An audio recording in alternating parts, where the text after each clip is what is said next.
છોટાઉદેપુર નગરપાલિકાના સભ્યોએ જમ્મુ કાશ્મીરમાં આતંકવાદી હુમલો કરનાર સામે કાર્યવાહી કરવા અધિક કલેક્ટરને આવેદનપત્ર આપ્યું હતું।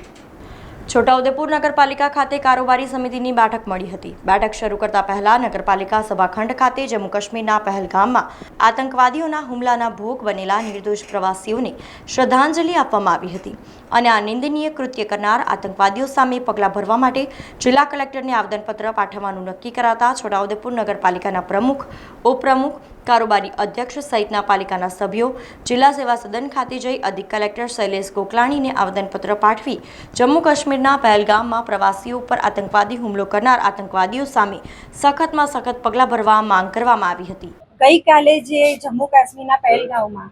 પર્યટકો સાથે જે ખરાબ કૃત્ય થયું છે, આતંકી કૃત્ય થયું છે અને એ ખૂબ જ ક્રૂર હત્યા થઈ છે બધાની, એને અમે સખત શબ્દોમાં વખોડી અને બેઠક શરૂ કરતા પહેલા અમે લોકોએ કારોબારી સભ્ય દરેક એક કારોબારી સભ્યને નગરપાલિકાના દરેક સભ્યોએ અને સ્ટાફે શ્રદ્ધાંજલિ આપી છે મૃતકોને અને બેઠક મળ્યા બાદ દરેક સભ્યો નગરપાલિકાના સાથે મળી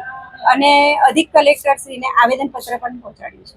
સમાચારોના સતત અપડેટ માટે TNN ન્યૂઝને YouTube પર સબસ્ક્રાઇબ કરી બેલ આઇકોન પ્રેસ કરો અને અમારી સાથે જોડાયેલા રહો Facebook, Instagram અને Twitter ઉપર।